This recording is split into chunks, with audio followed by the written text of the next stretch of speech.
Good evening. As you listen to this nice little jam we got going on here, we are SEC After Dark, and we are rocking out, apparently. Joining me on this show is, we're back from Christmas break, back and better than ever, Stephen Willis, Jeb Beecham, Jake Thomas. Cheers, boys. I'm drinking the clear stuff, H2O. There you go. Ooh. Got a doctor's appointment. I gotta hydrate. I'm on that too. I got to hydrate. And in honor of the Sugar Bowl, I'm drinking Land Shark. There you go. As you should, Steve. As you should. Yep. By the way, those uniforms that Ole Miss is wearing in that game is probably the best in the conference. There is not any uniform that is better. That is fantastic. The Houston Oilers they want their combination back. But like I said, we are SEC After Dark. If you want to find us on social media, look right down there below.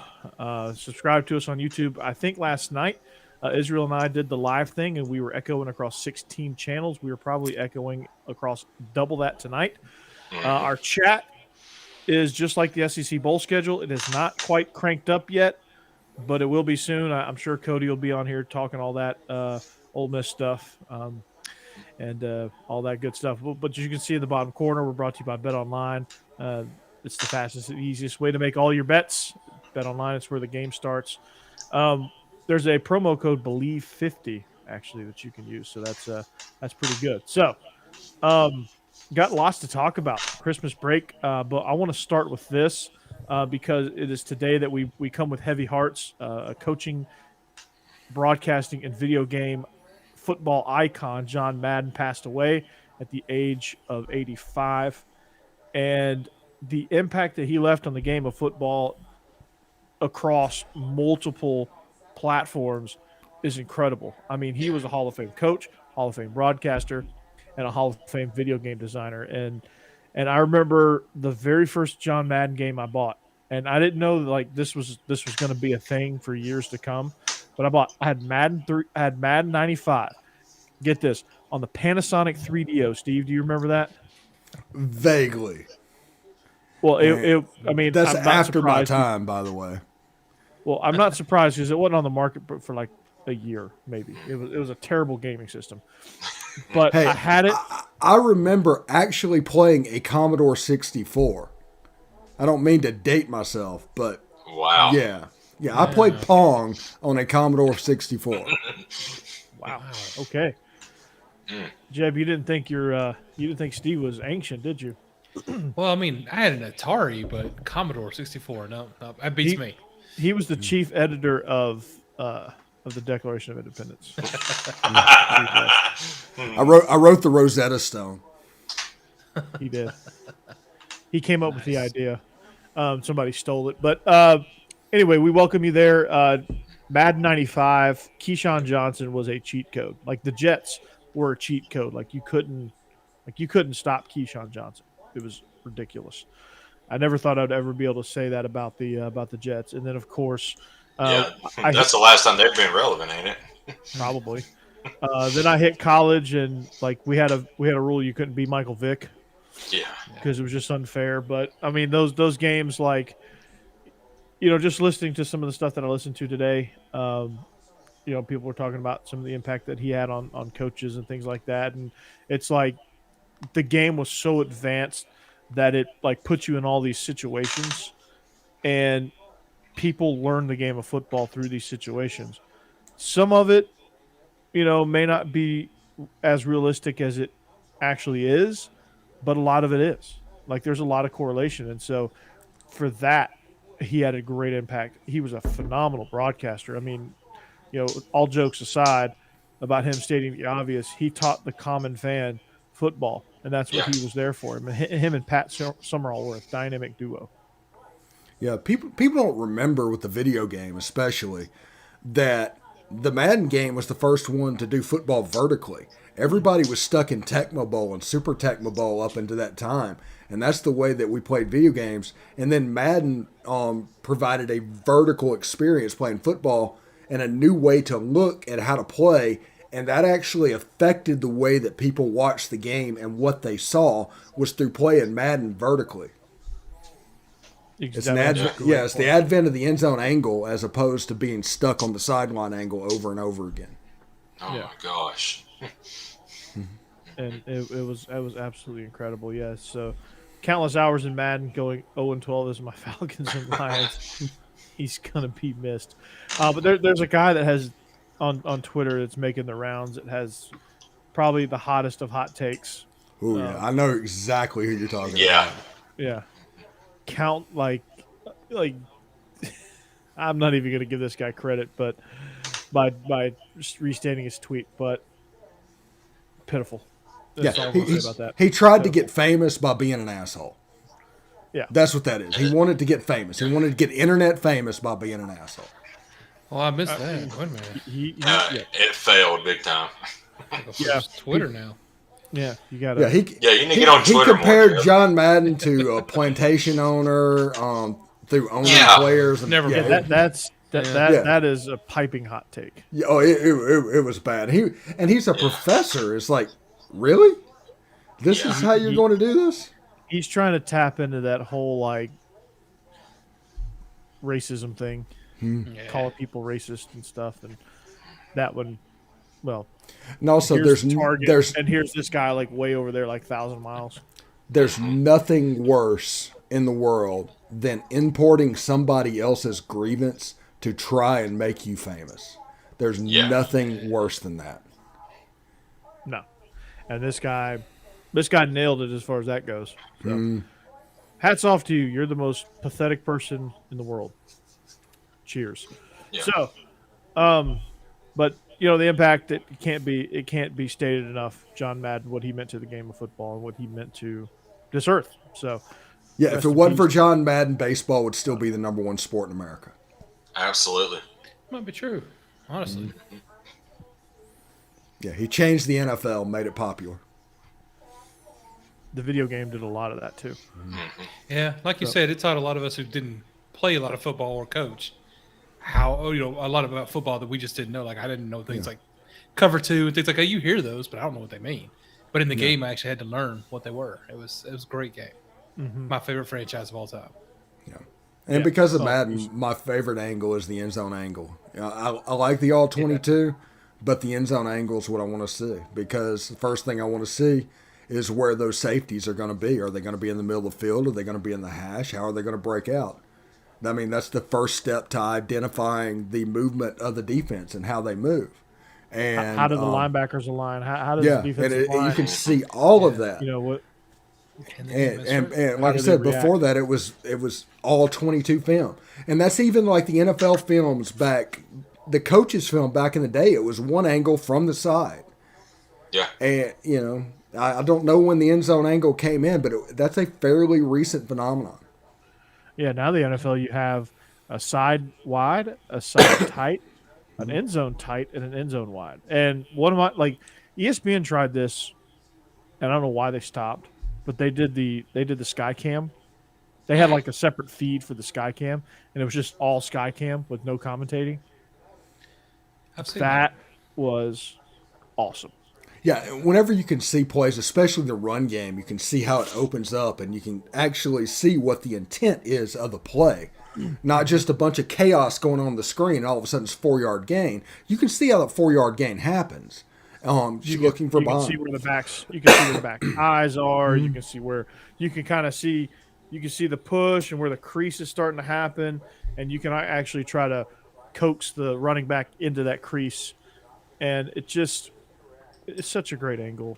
And I think a lot of people would have more educated takes on the game of football if that was the primary angle that we use to watch. I think they would understand why Snoop Connor hit this hole instead of that one, or why did Bryce Young bail on a pocket? Why did Stetson Bennett get sacked? Why, whatever. We could figure it out. You can also see what gap responsibility looks like. And whenever you hear, even on a zone play and everybody moving, you can see what that looks like. I mean, it's important. It is. And you can see offensive linemen working together, communicating. Hey, I got this, you got that, I got this, and you can see the different nuances of the protection schemes, and it's really a great angle, and I love it. I'm here for it. and you can get an 18 shot with an end zone copy. See, not only did Madden do all this, but he also showed up to save Rick Moranis' team and Little Giants. The guy could do anything. Right. Yeah. Annexation of Puerto Rico. Yeah. Hey, in Greatest that football movie, play of all time. the Cowboys were the bad guys. Let's do it. Yeah. Anytime the Cowboys are the bad guys, it's for me. All So- is right. All Yep. is right. All is right in the world. So, what also is not right in the world, the SEC is struggling in bowl games, which says one of two things. A, who cares? They're bowl games, and these SEC teams are Bad. Yeah, we don't really care about these bowl games. Yep. And it's just further cementing the point that we just need to blow the whole bowl thing up and go with a playoff, like expanded playoff, and say if you're not in the playoff, see ya, bye. If you want to schedule an exhibition game, you can, but see ya. It's further doing that. All the games that are getting canceled with COVID goes to show you that these games are really, truly meaningless. Getting They don't- canceled with COVID. Yeah. A&M A&M. Uh-huh. And COVID. Oh, you with don't A&M. you have a walk-on quarterback that's never played? Yeah. COVID. COVID. Yeah, we don't want to get embarrassed on national TV. Yeah. COVID. Yeah. Yeah. When this variant is an advanced sniffles. So, I'm not going to get into all that. But I do like the memes that are on Twitter right now. It's like, we found how to take care of the Omicron variant. And it was like a bottle of NyQuil. Oh my gosh. That's a pretty funny thing. it is very funny. But, you know, I don't put much stock into all of this. Like, I don't think Mike Leach really cared about being in Memphis at the Liberty Bowl. No. Florida had a coach that I don't know who was more disinterested, the team or the coach or the interim head coach. Like you usually as an interim head coach, you're excited for a bowl game because like, hey, I'm the head coach. Like I'm excited to be here. Yeah, but It he's doesn't done matter this what game before. it is. But this guy's like, I mean, he just like this all the time. And his teams are committing personal fouls, and he's just like walking up and down the sidelines going, I mean, let's be honest. Florida gave up halfway through the season anyway. I mean, they gave up. Well, they didn't have a quarterback. Neither did Yeah. Missouri. Neither Yeah. did Auburn. And I mean, that's the thing going through those games. And then Mississippi State was favored. But Mike Leach losing a bowl game where he's favored by 10 points is not exactly a new thing. No. This happens about every other year in a Mike Leach system because he's just not interested in bowl games for whatever reason. yeah, he's just there, and they're going to do whatever. And the most important part about the bowl game for him is the practice. He don't care about the game, and you can tell. So, and I said it, you know, I said it with Vinny and Israel on Beast of the East when we previewed the Birmingham Bowl. I said, look, if Auburn turns this into a 7-on-7 game, they're going to lose. But if they can keep this to a physical trenches battle, they're going to win. And for a while, it played out like that. And then all of a sudden, fourth quarter, things get a little bit more desperate. Houston gets a little bit more like urgent with what they're doing. They try to dictate it into that 7-on-7. Auburn let them, and they won. Auburn might have a little bit of a problem right now because the end of that game looked like the end of the Iron Bowl. They just went straight down the field and scored the touchdown that they needed to score. And whether it's a Derek Mason thing, that's a not getting aggressive and going back into a shell, preventing. It's hate obvious. prevent Yeah, defense. it's obviously not working. When aggression was their only weapon at the end of the season, because T.J. Finley was awful. I think he's an FCS at best quarterback right now. Oh, he's terrible. Like they're I know LSU fans were like, "Oh man, we shouldn't have let him go," and they did him wrong. No, that's a good thing. He was awful, and they couldn't. Like Houston gave them so many chances, and some of the throws he made, Steve, you and I the four of us could have made those throws because there was no pressure. You just He was overthrowing by 30 yards. Looked like Joe Milton out there. Yeah, that's what I said. He had a Joe Milton-esque deep ball. And see, the weird thing about TJ Finley is 2 or 3 passes during the game were absolutely unbelievable. They're just unbelievably difficult passes. They were on fade routes. They were placed in the right spot. It's everything that you would hope a quarterback would make. And then he would follow that up with missing 3 5-yard crossing routes. It was bizarre. Yeah. And then Smoke Monday does what Smoke Monday does. Gets a targeting penalty. This one I didn't. This one I didn't agree with because he led with his hands. Just. Yeah. And I want to say that I forgot the guy's first name, but Simpson, when he got ejected, I hated that call too because, I mean, the quarterback's going for a slide and he's already going down to make a tackle and he ends up hitting the quarterback. And you could tell he was trying to throttle his body down because he didn't just absolutely blow him up. Like he could, like if it was some malintent, he would have blown that dude up. Exactly. He was trying to pull up and like he hit him and kind of rolled off. And just the sheer force of him going in for the tackle made it look way worse than it actually was. Right. And they hit him with a targeting. I'm like, oh, come on. I Like know. maybe an unnecessary roughness. Like in soccer where you get like a bad reckless challenge and it's just give him a yellow card. You get more leg than the ball. You just give him a yellow card because you have to give him something for that. Right. It's the same thing. You just, penalize him 15 yards. Great. Okay, let's move on. Yeah. Don't kick the kid out of the game for that. That's just that's silly. Everybody's talking about Smoke Monday and the ejection not being warranted. The only thing that saved him from not being ejected at that point was the fact that he closed his eyes before a tackle. Because they had him for targeting before. He just closed his eyes and missed. He launched. He did everything he was supposed to do. They called targeting on it, but when they looked at it, it basically closed his eyes and basically missed. Yeah. And that's the only thing that saved him there. Yeah, because he was going in for the kill on that one. Yeah. You knew he was going to get one. They wanted him to get one so badly. So when they saw him and they saw another dude flying, they just assumed, and they got him. So that's a reputation thing, man. What can you do? But yeah, Finley, good grief, seen better arm on a chair. Yeah. Saw Tank had a better good arm game, on though. Little Giants. He tried. Tank is their only Poor hope. Tank. Oh, Jake, I got to congratulate you, Jahmyr Gibbs. Appreciate it. And we got Ricks from LSU too. So Why? Quit going to Bama. hey, I mean, Saban warned everybody. If you want to go to this transfer portal thing, so be it. No, We'll get the best players out there. he lobbied to bring the signing class that you can have their initials up to 32 if people left.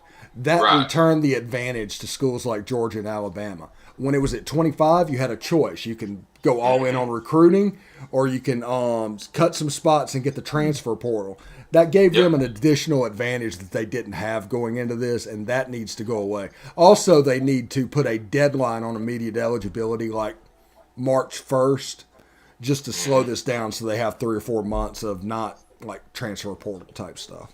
Yeah, I agree with that. They got to get a grip on this thing, or it's going to get way out of control. Yeah.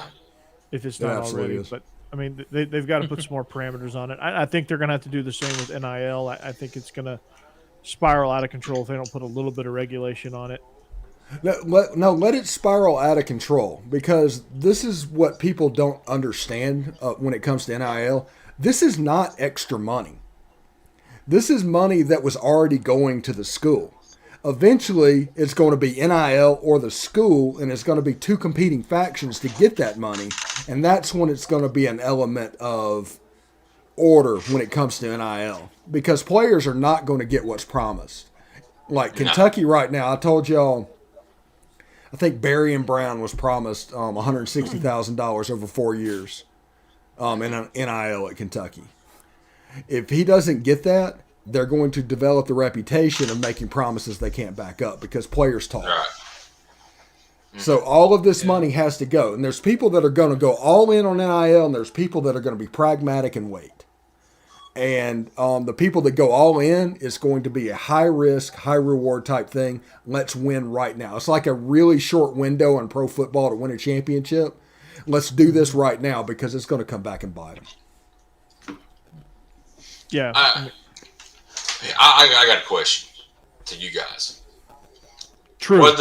It probably is true, but what are the chances next year Norvell gets fired at Florida State, Travis Hunter and Prime Coach Prime end up at Florida State anyway?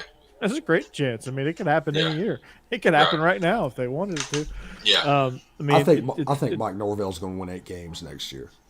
Florida State's they're on a good trajectory. I actually like Norvell, so I think I'm not a huge fan of Jordan Travis, but I also don't. I think Travis Knight is going to be somewhere else after 1 year.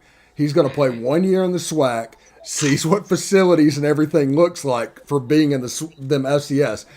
It's fun to talk a good game about everything that's going on. It's another altogether of it's like, oh my goodness, I am stuck here because FCS football in Mississippi, that's a whole different level of poverty. We joke about poverty teams. Those jokers are poor. Yeah. Like their practice field is like they practice at a high school. Yeah. Just so they can get nice footing. Like their practice field at Jackson State is pathetic. You know, if you really want to get a look into it, I mean, Barstool, say what you want to about Barstool, but they did a really good documentary series on Coach Prime's first season there. It's really good. I recommend it's on YouTube. I recommend you guys check that out. Look at that. It gives you really good insight on what Coach Prime was dealing with from day one. And, I mean, he's a real one, guys. I mean, you know, say what you want. A lot of people are thinking that was a publicity stunt and, you know, this is what HBCU football has become, a series of publicity stunts, but this is not the case with Jackson State. And I don't think it's ultimately going to be the case at Tennessee State either with Eddie George. But so I don't know. Like Coach Prime's got whenever he got Knight, he earned a Power 5 job next year. As long as he wins game at Jackson State, which he will do because there's a bunch of FBS transfers playing at the FCS level. They're going to win games. He's going to get a Power 5 job, and he is going to try to get a Power 5 job. He tried to get the TCU job. Yeah. I mean, like, really hard. Yeah. So, we'll see. I think he's holding out for Florida State, personally, but that's just me. I mean, they're burning his jersey. Yeah. He don't care about that. He knows that those people are unhinged. So anyway, Steve, should we get to the Sugar Bowl? Let's get to the Sugar Bowl. Let's do it. Ole Miss versus Baylor, 7:45, New Year's night. No, actually, this is going to be a fun game because Baylor Look plays at the sugar falling out of the sky. Look at the sugar falling out of the sky. Baylor plays like 2013 LSU. That's what their offense is. Everything about this is built like a late Les Miles team at LSU. Ole Miss plays literally like Baylor from that same time period. So the SEC school is the Big 12 school in this situation, and Baylor is playing like the SEC school. I think Ole Miss has the better players and the better team. And if this game gets in the 30s, I question whether or not Baylor can keep up. But it should be pretty fun. If it does that. Yeah, if it's 20-17, they've got a shot. If Ole Miss is up around 30, I don't think Baylor can match them. No, I think Baylor's one of those ugly teams that, you know, you look at all their wins, right? You know, they force teams. I think the one shootout they got into that they won, did they beat TCU? No. Yeah, that was a shootout. Yeah, so if they get into a track meet shootout type game, they can keep up for a while, but then they're going to run out of gas. Which, I mean, that's just part of where that just shows you where Dave Aranda is right now. Which he's in a great spot there with Baylor. They're on the rise. They're going to be a huge menacing factor in the Big 12 for years to come if he stays, because just doesn't have the bullets in the gun yet. Like he's got a few pieces here and there. They play some really good defense. They play hard. They just can't sustain if it gets into a track meet. You look at Baylor right now, and what you see is Nick Saban at Michigan State. Mm-hmm. That's what Baylor is right now. Now, Dave Aranda, he's a buttoned-up dude, and he's unbelievably organized, and you can just see how he is just made to be a coach. And it's actually kind of obvious that 2019 LSU was Dave Aranda more than anybody else, even more than Joe Brady. And I'm looking forward to this game. Now, the benefit is that the style of play that comes with that defense, Ole Miss has seen that quite a bit and played against that. And I expect to see Snoop Connor and Jerry and Ely on the edge of the defense. That's how they're going to attack that. It's going to be the way that Ole Miss has attacked LSU when Dave Aranda was there in 2019. You're going to see a lot of the same stuff that John Rice Plumlee did, honestly, in 2019 that year. And it's a game where Ole Miss is healthy for the first time since before Tennessee. What I think, when you look at the way that 2019 LSU team was built, and this goes back to kind of how Dave Aranda needs to future, build a staff. They had Dave Aranda was the structure, was the foundation, and Joe Brady was the house, and Edo was just the homeowner that was leasing it out to these two. But Joe Brady was the electricity, and it was just great. And the best Aranda part of needs Edo, that in Baylor. Yeah, the best Joe Burrow was special and bring somebody in that could do special things with him. And there was a pass against Auburn the year before. Auburn was beating up on LSU. It was inch perfect. And at that point, I think a light went on with O. It was like, whoa, that is pretty special. But he also knew that even though he's an offensive coordinator in the NFL, that guy wasn't the guy to do it. Yeah. And then it needed to find a way to open that up. Because think about the wide receivers. In 2018, they went to the Fiesta Bowl and played UCF. But think about everybody that was on that team. It was crazy. But they made the Fiesta Bowl. They won that game, and they used to springboard, got Joe Brady, and created the greatest college football team of all time. Clyde Edwards-Helaire, those wide receivers, Thaddeus. Because it's like, you can just go balls to the wall with offense in the SEC and win? Okay, and Alabama's like, okay, we'll do that. And we're still going ball. That's the difference. And there's the difference between the Big 12 and the SEC. Right. Mm-hmm. They're all offense, and we sprinkle a little of both. Yeah. Raise a glass to Tennessee tomorrow. They'll probably be the SEC's first win. Absolutely. Somebody's got to do it, right? Mm-hmm. It won't be South Carolina, I don't think. No. I don't know. It could be. I'm pulling for it. That's a St. Francis quarterback. Once again, it's quarterback problems in the SEC. When 13 out of 14 teams get a bid, there's about 4 teams that don't deserve bids. It doesn't matter which conference you're in. I mean, that's just absolutely true. And you can see early on, they didn't deserve bids. They just won games that they shouldn't have won. Missouri shouldn't have beat Florida. Florida should not have beat Florida State. And that's how they backdoored into the bowl season. That's the reason they played before Christmas in some cases, which is absolutely unheard of in the SEC. Yeah. You don't play before Christmas if you're an SEC team. You don't play before New Year's, really. Mm-hmm. That's even considered bad. Playing before New Year's. The 30th is okay. All right. Yeah, we got it. Yeah. The way they've spread the bowls out is playing, I guess. Yeah, with State and the Liberty Bowl on the 28th or whatever it was, that's kind of the start of bowl week. Yeah. Kicking it off. Yeah. And if you play in that game or beyond, you're pretty much where you're supposed to be. If you play before that, no.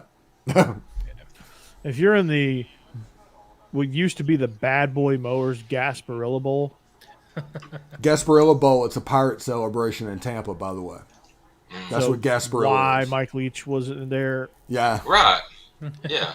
That's right up his alley. They have a pirate ships comes into the bay, the whole 9 yards. We're really looking forward down here. It's in February every year. that is Gasparilla. Look for Mike Leach to be there. You know who's We not might going to run be into there? him. He's Yeah. probably already in Key West. So, He was probably already in Key West before the game was over on Monday. his mind was. He was not. Who He was went in anywhere, that he wanted game? to be anywhere but Memphis. So, Yeah. Tennessee, I think they're going to beat the brakes off Purdue. Personally, I really like where they sit. Yeah, I do It's too. nice coming into a game where all the problems aren't on your side. We're having most of our players come back. I think Cade Mays is still hurt. He won't be playing at tackle, but other He's than that, we're healthy. We're everybody's going to play. Alante Taylor, I guess, is the only one that's really opted out. But Purdue's had a lot of people not show up. A lot of illness, people opting out. So, yeah, Tennessee's definitely in the better position this time. Hey Jeb, I'm gonna go off topic for just a second. The chair that you're sitting in makes you look like you have Bill Goldberg traps. Like you've been like hitting the weight room like crazy. Yeah. The shirt That's and the chair like match up perfectly. You look like the biggest beastodon I've ever seen in my life. Absolutely. Don't nobody want a piece of that. gotta stop wearing black in this chair. You're right. I thought we was man, talking. it makes you look swole, man. I thought we was talking to Johnny Cash with all the black on. Yeah. Johnny Cash will whoop your ass. So it looks like we're gonna see you on SmackDown tomorrow night. Yep. But speaking of SmackDown, Tennessee, I just think that the way they play, and I said it from day one, Steve. As soon as they hired Josh Heupel, I was like, man, you're going to see a way different Tennessee team. This transition, if there is a rough patch, it's going to be because this roster's depleted. It ain't going to be because of how well they're coached, and it's not going to be because of their style of play. They're going to like Josh Heupel, I think, has figured out how to go tempo, not like tempo, but like tempo, like snap it every 10 seconds tempo. There's different modes when you go with tempo. But he's found a way to match that with defense, like and still be able to play complementary football where where they're able to move the chains a little bit, where they're able to manipulate. Okay, our defense is a little tired. We're going to need to slow it down just a little bit, but we can still go fast enough to where you can't get a beat on us. And is it going to get you burnt sometimes? Yeah, probably. But for the most part, I think he's done a tremendous job managing that. And it helps when you have somebody like Hendon Hooker, which Virginia Tech, you saw what happened to them today. There's a reason why Hendon left. Because they were pitiful. And you want to talk about having a Maserati in your facility and driving it in first gear. That's what they did with Hendon Hooker. Josh Heupel came in and opened that thing up, man, and it's been great. But the Joe Milton stink is going to be on this situation because there was 3 games before even Josh Heupel realized what he had with Hendon Hooker. Exactly, and they probably, who would they go from 7-5 to 9-3 at least, maybe. Yeah.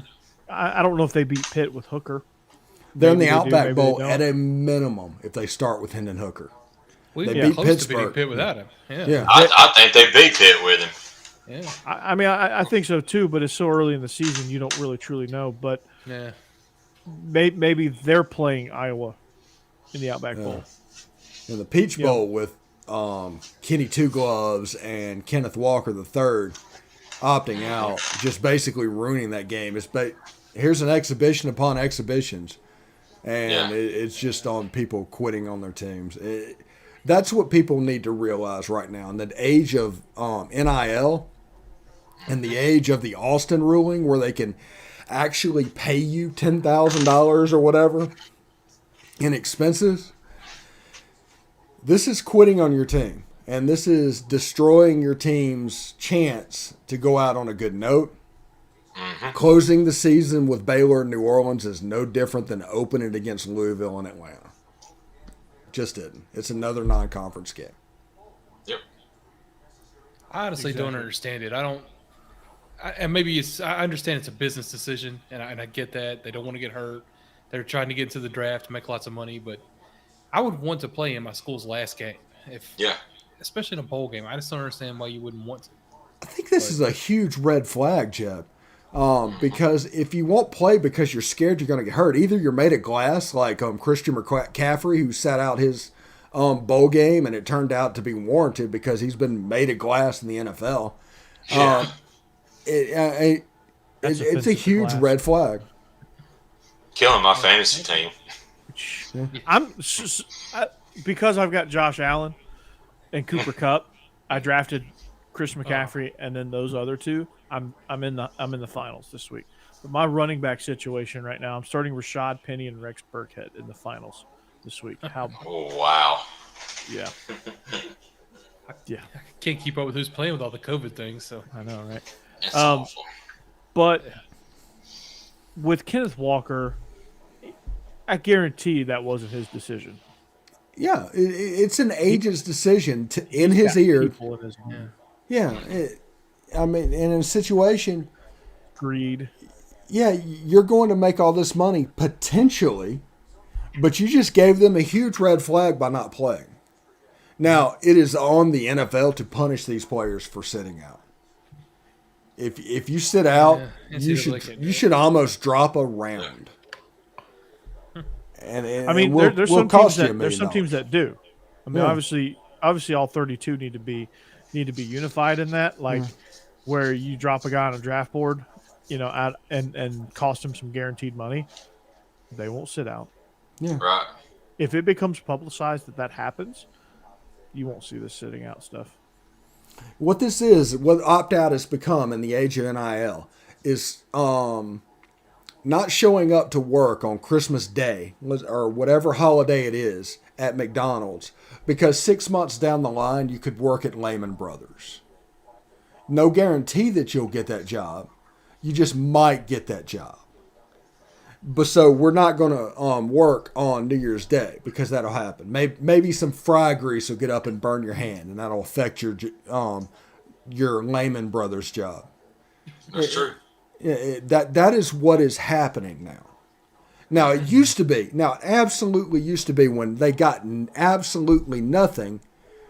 Why risk it? Because nothing is happening other than the self-fulfillment of wanting to be with your team. The stuff that Ole Miss is coming together and coalescing for the Sugar Bowl. That's the kind of stuff that used to be the only thing that would save this. But now in the age of NIL and the Austin ruling, there's nothing you can do. This is all basically about legacy. If you want to be seen as a mercenary, opt out. If you want to see as somebody that is a legend at your school and have a chance to do something really special, play the game. Yeah. Yes, play the game. You play to win the. Well, actually, he doesn't play to win the game, but I don't understand it. Like you're on a big stage, you're going in a big bowl matchup. I mean, there should be incentives. There's. I don't know how you penalize it because the NFL don't give two shits about. Pardon my Portuguese there, but they don't give two whats about bowl games. But there should be something. There needs to be something in place that entices these kids to come back and play a meaningless bowl game, or just don't have bowl games. Like, is it time to move on from bowl games?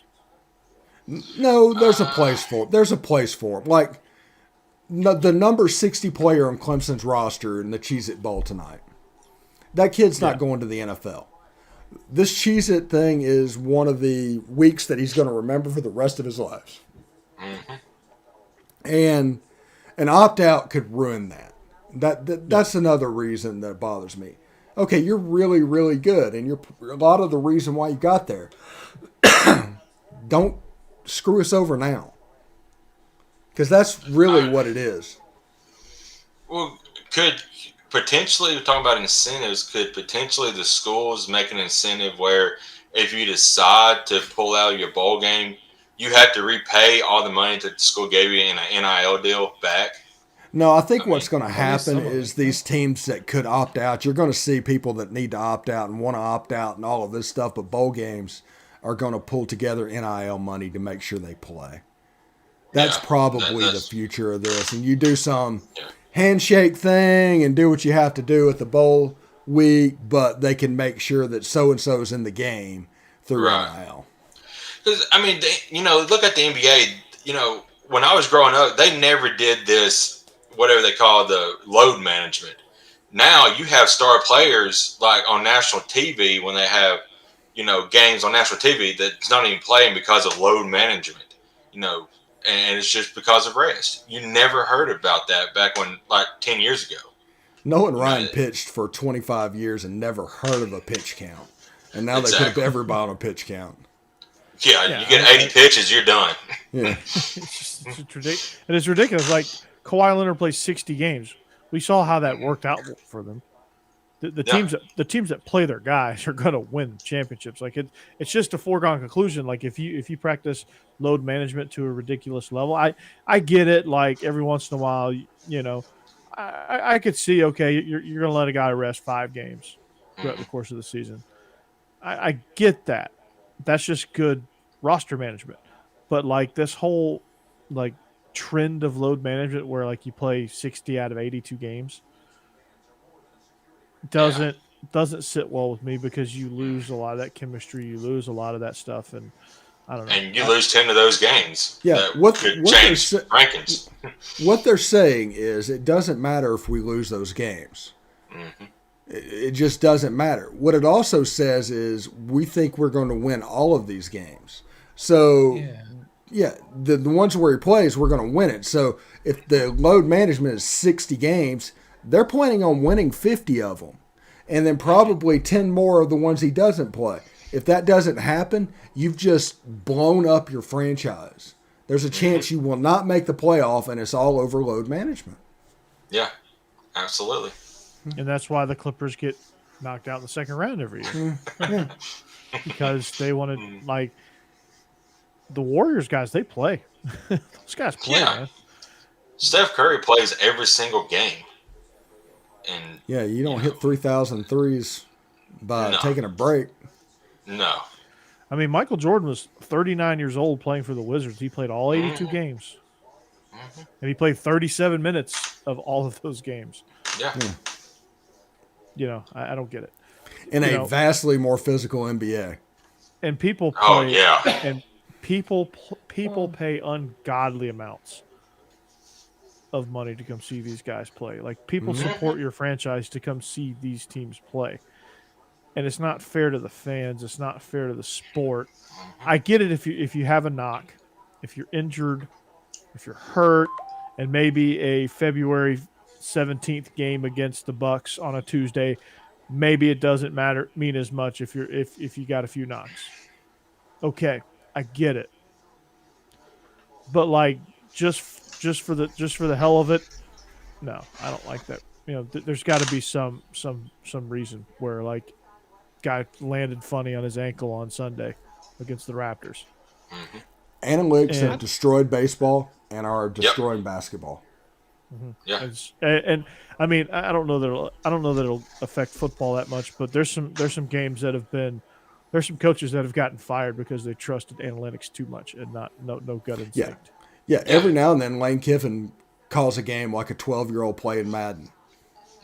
I mean, he just does it. I mean, that's just a thing about it. But I think that's about as far as analytics are going to go with football. Yeah. But baseball and basketball, yes, those sports have been ruined. The Braves tried to lose a World Series on analytics. Oh my gosh. The Dodgers really screwed. Like, Dave Roberts really screwed himself with analytics. He pulled. I forget the name of the pitcher at this point, but it was like game 6, and he was like, he was dealing. Mm-hmm. The Braves couldn't touch him, and pulled him after 5 innings, wasn't it? Pulled him after 5 innings because his spot came up in the lineup, and I guess they needed a base runner. I don't know. They pinch hit for him, and then the Braves tattooed the next guy. Mm-hmm. Ended up winning that game. But the Dodgers were up like 2-0 for like most of that game, and they couldn't touch him. I think it was AJ. I can't remember the guy's name, but one of their stars. Yeah. If you know, you know. If you know, you know. Yahoo Sports Minute. Sure. So, analytics, man. But speaking of analytics, what do the analytics say about Cincinnati's chances of beating Alabama? Not good. I think is it going to be a Michigan-Cincinnati national championship? No. Is Alabama interested in being there? Yes. They are.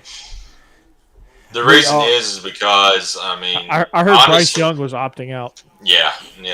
I'm sure that room would get started. But Jameson Williams made a business decision. Yeah, he's going to play. But it's. I heard they upgraded their offensive coordinator by leaving Bill O'Brien at home. COVID thing. So.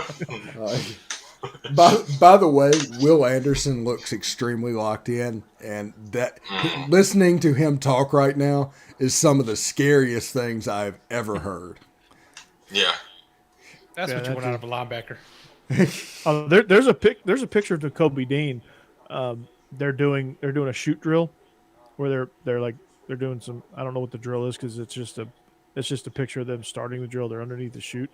I imagine it's like I imagine it's the drill where they roll the medicine ball at you and you got to do it, and there's some guy holding a dummy and you tackle the dummy. I don't know. It's probably one of those drills. But like he has the Singletary eyes. Oh wow. Yeah. Singletary eyes.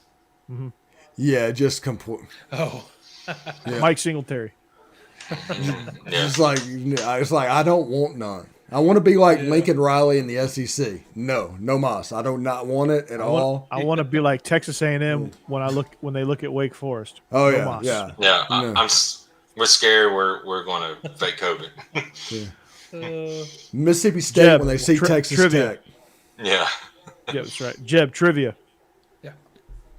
Who said no mas? What boxer said no mas? Taco Bell. Oh no, a boxer. Yeah. No, that's Liv Moss. Oh, you're right. You're right. You're closer than you know. I can't think of his name. Manny Pacquiao. Roberto no, Duran. Yes, that's right. Roberto Duran. Who was he fighting, Steve? Sugar Ray Leonard. There you go.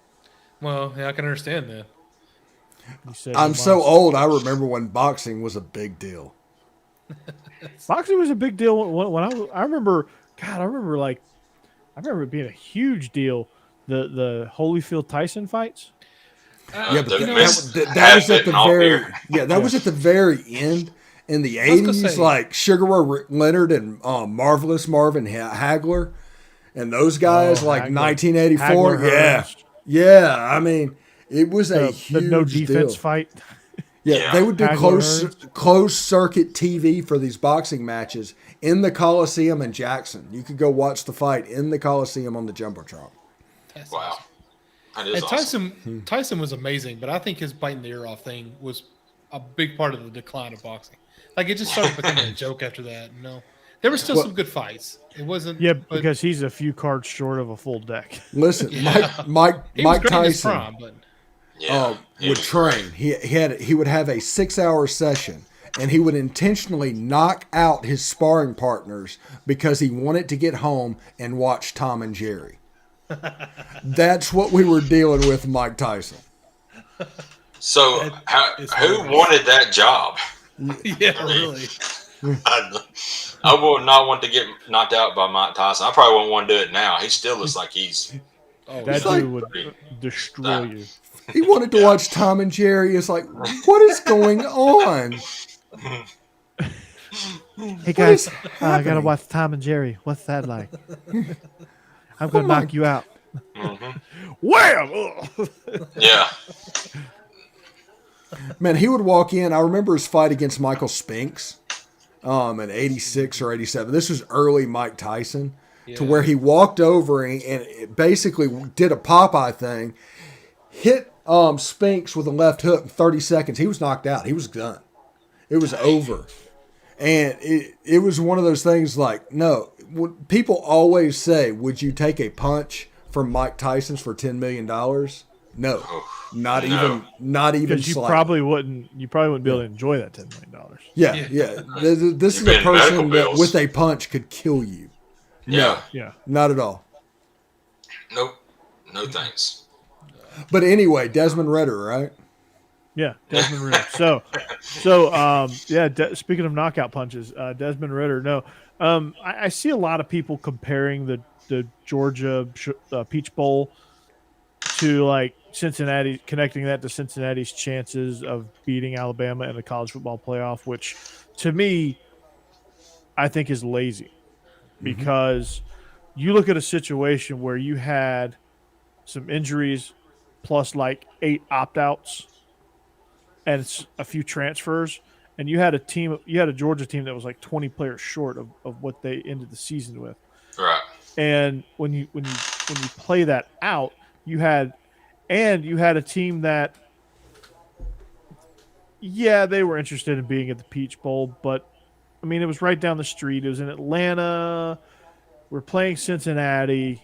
Okay, we can, they probably walked in there early and thought, okay, we could just walk in here and steamroll Cincinnati, and Cincinnati came out like a scout team All-American, and Georgia finally second half put them in their place, and Georgia won the game. That's what people are always talking about. Georgia won that game, and when they had to,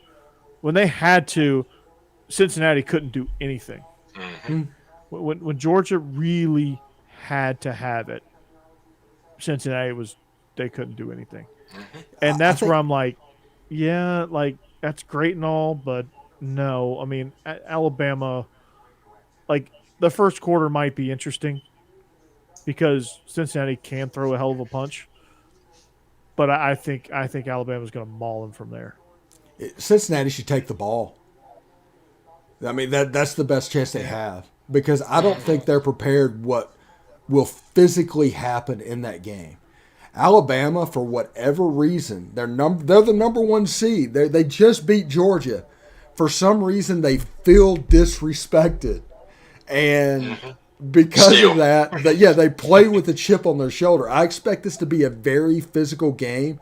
I expect Brian Robinson to just absolutely go off. Yeah. In this game, this is tailor-made for him, and I think whenever Cincinnati gets punched, and we talked about boxing early, I think the punch that's going to come from Alabama is going to stagger them, and this could be a game that's 14-0 at the end of the first quarter, and Cincinnati's just done. Two things. I need Alabama to blow out Cincinnati so they're feeling really good going into the national championship. I need them to be smelling themselves a little bit. Okay, go ahead.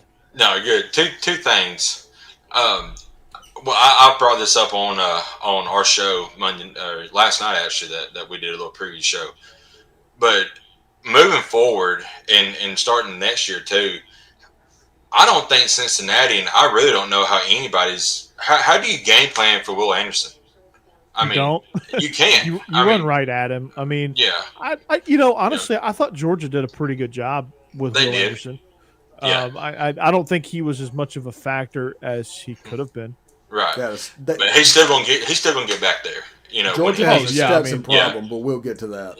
Yeah. And then the other thing is, I've seen a lot of Cincinnati fans this week on Twitter compare, Cincinnati's defense with Georgia's defense. There's a world difference. I'm sorry. Cincinnati's defense is not as good as Georgia's defense. Not even close. No. And they think, no offense, Corey, we just put up 42 on y'all's defense. What are we going to do to Cincinnati's defense unless we take our foot off the gas? We had the weakest game plan against you guys. Right. So conspiracy theory makes me think that was on purpose. Whatever reason, the conspiracy theory makes me think it's on purpose. If it was, that's the weirdest thing I've ever heard. Israel and I came down to two things for Georgia.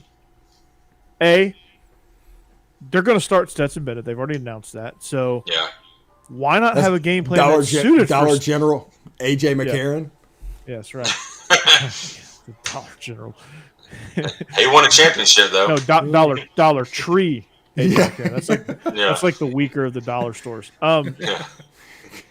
But in all seriousness, like, do they not know JT and Stetson are two different types of quarterbacks? Right. Why would you think that Stetson can do what JT can do? Mm-hmm. They tried that in the Alabama game, and Alabama just sat their safeties at 10 yards and said, okay, come and get it. And I don't know what that was. They need to have a game plan that takes advantage of his ability to move, his ability to hit intermediate passes, and his ability as a run faker, and his, just his overall competitive spirit. Like, he's not a sit in the pocket and pick teams apart. He's got to put those linebackers on the move. Like, when they can sit and not be in conflict and play everything underneath them, I mean, any team can win like that. What they did against the other teams is baffling, because they did that. They put the reason why Georgia was so successful under Stetson Bennett is because they put linebackers in conflict so frequently that they could never be right, and that's how they were able to run these scores up on these teams. Like Tennessee doesn't have a bad defense. No. Kentucky doesn't have a bad defense. Arkansas is pretty damn good at defense. Like, a lot of these teams that I'm naming, Auburn, fairly well on defense when they play aggressive. Like, these are teams that gave Alabama fits, and you, for some reason, go into a shell and try to sit back and play a style of game that you haven't played all year long. Like, come on. Yeah. So where was the RPO game in the SEC championship game on Henry To'oTo'o? That is his weakness. He wants to play downhill. There needs to be somebody, and your best receiver is a tight end, just perfectly tailor-made for that position on the field. Now you get George Pickens back too, who you hit a deep ball early in the game and you don't go back to him. Yep. What is that about? Yeah, I do give Alabama props, because they did put the safeties at 12 yards, and they said, do not flex. Make them prove they can hit over the top of you, and if they don't, we're just going to constrict them to death. And that's what exactly what they did. Kirby does the same thing. That's how they play defense. To beat Alabama, to beat Georgia, you have to throw the ball down the field, period. Yeah. It's not about mobile quarterbacks. Yeah. It's not about mobile quarterbacks. It's about throwing the ball down the field and making those safeties take a few steps back and opening up space in those intermediate areas that normally aren't there. I mean, they killed the intermediate middle zone with Slade Bolden on dig routes and crossers and things like that. Man, Slade Bolden was the fucking MVP. Well, there goes that clean rating. Yeah, that's going right out the window.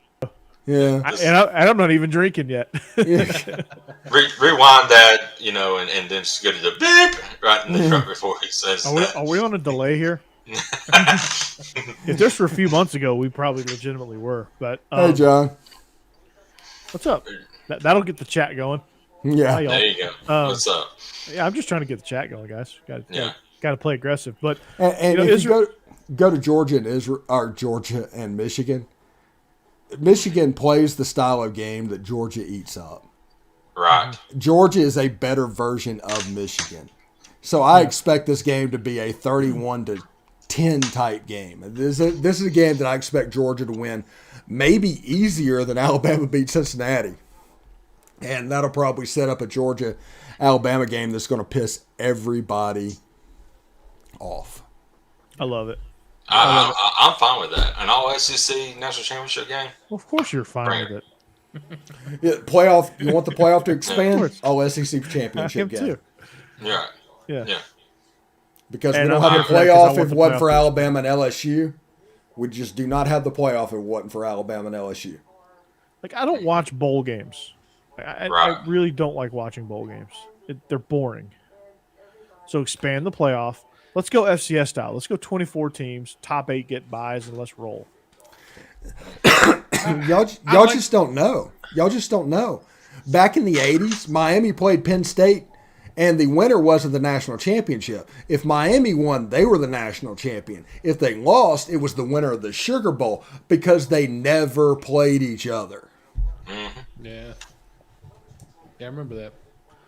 By the way, No, it's been 35 years since somebody showed up at a bowl game in fatigues. He's dabbing again. Yeah. Yeah. Did it happen? No, I wish it did. Oh. 512 teams. I'm down with that too. Oh, we talked about this last night, or maybe it was. Yeah, we talked about this last night, John. John was our associate producer on Believe in Dogs last night. So. Oh, okay. I had to run. I'm sorry. I know. I noticed. You and Cody both like hightailed it out of there. Hey, we said our piece and got out. Hey, y'all were true fine bomb listeners. I'll hang up and listen, Paul. Yeah. Ain't played nobody, Paul. Paul. Hey, Paul. Alabama. They're going to win national championship. I'll take your answer off the air. First time, long time, Paul. I got a thread on Twitter right now that is starting to blow up. Uh-oh. Do tell. Yeah, Israel had one last night, too. Yeah, they're not trying to cancel me this time. This is a real thing. But Ole Miss hired Charlie Weiss Jr. I saw that. And I was just explaining why that hire makes sense and what that hire actually means. Because there's a whole bunch of people that want to look at Charlie Weiss Jr.'s stats at USF and think that matters, and it just doesn't matter. It's a different situation. Yeah, it's a different situation. It's way more important the 2 years they spent together at FAU and the 2 years they spent at Alabama. And that's what people fail to look at. But Georgia, Michigan, I think, with that, you're going to have to stop some of the misdirection stuff that they do, some of the wrinkles that they do off their main run game. I think if you get a beat on that, which I think Kirby will, Muschamp and Schumann and Lanning is not the defensive coordinator for this game. They went ahead and said, okay, you can help, you can stay, but you're not going to be the defensive coordinator. We're going to roll on with our plan for next year. Ooh, so it's going to be that cost Alabama a national championship doing that. Well, yeah, that's right. Against Clemson. Yeah, where they rolled Sark in. Yeah, they sent Lane to FAU early because he wasn't as locked in as they.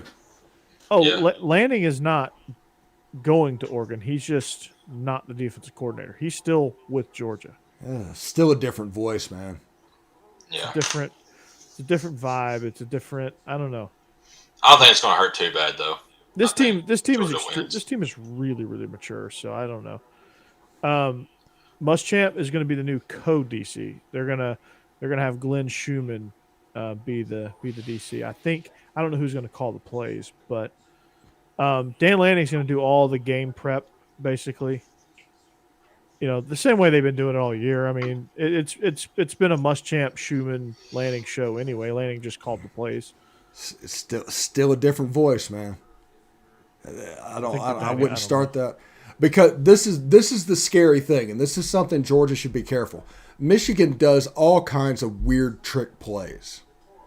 That's one of the things because they want to mash you. They play the game almost identical to Georgia defensively and offensively. The difference is they do a bunch of weird trick plays and a different voice coming in, a bust here, a bust there, and all of a sudden Michigan's up 14 points at the beginning of the game, and all of a sudden you've got a dogfight to try and come back with the Dollar Tree A.J. McCarron calling the shot. Pun. Nice pun. So I don't know. I don't know how that'll work, but at least you have a veteran voice in there with Muschamp. So, I mean, it's not totally. I'm team don't rock the boat right now if you have a playoff game. What worked for 12 weeks, let's keep going until it stops. Like when they got rid of Lane, I was even critical of Alabama getting rid of Lane right before the championship game. And that, if Lane Kiffin was the offensive coordinator, Alabama wins that game. Absolutely. Yeah. Questionable Kirby. Yeah. Yeah, it's true. That's the great thing about JT getting COVID. it takes the decision out of his hands because nobody has faith that he would make the right one. No. I mean, at least now it's like, hey, let's call a game for Stetson and do the best that we can do. Yeah. Yeah, and so he still has the opportunity. He still left it out there that JT could play in this game. Yeah. I thought the offense coordinator come out and said that they was rolling with Stetson and that was it. Well, Stetson's going to start. Right, but I didn't know JT was. I don't know. I think a championship game in Indianapolis or reverse Tua is a possibility. Yeah, that's what we're looking at. If Georgia wants to beat Alabama, they're going to have to play JT. I mean, that's just what it is. Yeah, whenever we threw that pick six in the championship game, it was like, oh man, I hate being right. I've called this. I've called this all season since even in the preseason. It's like, oh man, yeah. There hasn't been a bigger JT fan than Steven. So, it's not even the JT fan. I'm just maybe call me a Stetson hater or whatever's going on. But any quarterback could have won 12 games. I said that all year long. Either one of those quarterbacks could have won 12 games. This was about winning in the playoffs. Yeah, that's right.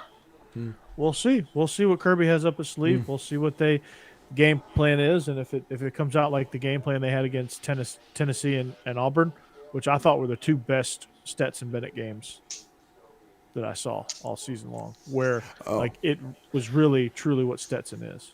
And I will say this: if Michigan can get past Georgia, if they can win that game and get to the championship game against Alabama, that is the absolutely worst matchup for Alabama of the four teams. You think? Yeah, Aiden Hutchinson is going to be in Alabama's backfield with that offensive. There's not as much turnaround time because honestly, Alabama's preparing for Georgia right now in the background. What they're doing. If Michigan shows up, they're not going to be as prepared as they were. I think it's the worst matchup for Bryce Young in that defensively. I think Alabama is going to be it would be a low scoring game, and Alabama still might win the game, but I think that game has a chance to go squirrely on them. I would say this: if Harbaugh wins a championship, he's going to turn into the next Dabo Sweeney and just run his mouth constantly. So I hope to God that does not happen. The benefit does because Ohio State's gonna piss them off, and they're gonna. Ryan Day is going to go to Chicago, and if Ryan Day doesn't go to the Bears, but it's gonna, if Georgia doesn't win, I'm kind of hoping for chaos. I guess at this point, I don't know. It'd be kind of fun to see John Harbaugh. It'd be great to see John Harbaugh running his mouth because he's with the Ravens. Jim Harbaugh. I keep calling him John because John's the better coach, obviously. But absolutely. And I don't care what you say, he should have gone for 2 against the Packers. Should have gone for 2, and he did. And that was absolutely the right call. The play call, we could debate that, but then again, you got a guy that you put that play on Tyler Huntley and. Let's go get it. Like he had great success with it, throughout the course of the game with his feet. So I don't know. I don't fault it. I mean, it didn't work out. It's easy to say, they should have just kicked the field goal and gone to overtime. Yeah, your weapon was quarterback legs. Use quarterback legs. Go 5 wide, spread them out, run a quarterback draw. Yeah, that's probably what I would have called. Or, the sprint out, quick comeback to the front pylon is a great call. Yeah, if you can throw it accurately, which that quarterback obviously could not. Right, and you can't do it with Mark Andrews. Yeah. On a corner. Can't do that. Heath, roll tide. Yeah. Yeah, roll tide. Roll tide. Yeah. So it's gonna be a fun playoff, guys. Hopefully we get a Georgia Alabama rematch. Hopefully Georgia's. I think we will. We'll give you guys the SEC championship. We'll take the Natty this year, and then it'll be like the reverse of 2017, where Georgia took the SEC and Bama took the Natty. Yeah, I think a reverse 2 is on the table. Now it could be something that goes horribly wrong, but It could, because I think Georgia has a better chance to play with Alabama in the championship game, in the national champion, because they lost the SEC championship game. If they'd have won that game, they would have had no chance to beat Alabama. Yeah, no, not at all. Well, Alabama, if they had won that game, Alabama wouldn't be in the field probably. Yeah, So you're looking at like Notre Dame. Yeah, that means Ole Miss and Oklahoma State. So close, that almost happened. Yet again. Oh my That would have been God. awesome. Just to see your reaction, that would have been fun. I would have been on here like Bill O'Reilly on hard copy or whatever. So we'll do it live. Hard A little bit of There's Dennis a Green reference. in there. We knew they are what we thought they are. Let them off the hook. Let off the hook. Yeah. Yep. That's funny. That's But right. It is. But you know what? That's going to do it for us here, actually, on the SEC After Dark podcast on the Y'all's Conference Network. Mm-hmm. Big We things back. afoot. We're back. We back. We're Back. Big things afoot in 2022. If you want to join the show as a partner, as a business partner, we will take care of you in a multitude of different ways. As you can see, the rotating logos down in the bottom corner. You can get one of us to say a few words about your company. You can have us drink some free beer on here. I'll drink Well, free beer. I'll wear Absolutely. whatever. I'll put something on my wall back there if you want me to. I don't have much space at this point, but I can make some arrangements. And this Get isn't you wearing an real Alabama wood. shirt. This isn't real wood, so I can change that too. Yeah. So, Yeah. Steve is in 2 years I'll be a man because I'm not. Come out to me. I'm a man. I'm 40. Oh, gosh. Iconic rant ever. I was a man 5 years ago. I'm a man. 40. I still got it 10 years. Yeah. Jesus, how young are you? I'm 30. 10 years, Corey. Me and Jeb are in Winter Haven, Florida, living the retiree lifestyle. Old people everywhere. We're the youngest people in our neighborhood by about 20 years. It's When do you get the fantastic. rascal, Steve? I don't know, but you see them everywhere. You go to Disney all the time, and they're all in there, and you just like, why are you doing this? Because there's people just going through the line and the rascal and everything. It's like, stand in line. Dude. What is that? You're not walking fast enough. What is a rascal or whatever y'all called it? It's a Little scooter. It's Oh, I was going to say like a moped type deal. old Yeah. people scooter. Yeah. Okay. I got you. It goes like 3 miles an hour. Yeah. Yeah, it's an old people scooter. But anyway, before ADD play radio to plays us win the completely out of game. control. Yeah. It's gone off the rails a little bit. Yep. As it Hey, everybody, enjoy right. the college football Follow playoff. This will be our last show before the semifinals. Thank you very much for that. And we'll be back next week where hopefully Corey and Jake get to just go back and forth and talk all kinds of noise, and me and Jeb just get to look at it and laugh. Yeah. Here we go. All right. We're out. See y'all. Take care. See y'all. Go Dogs. Roll Tide. VOLS. Go. Falls. Go. Did I get that right?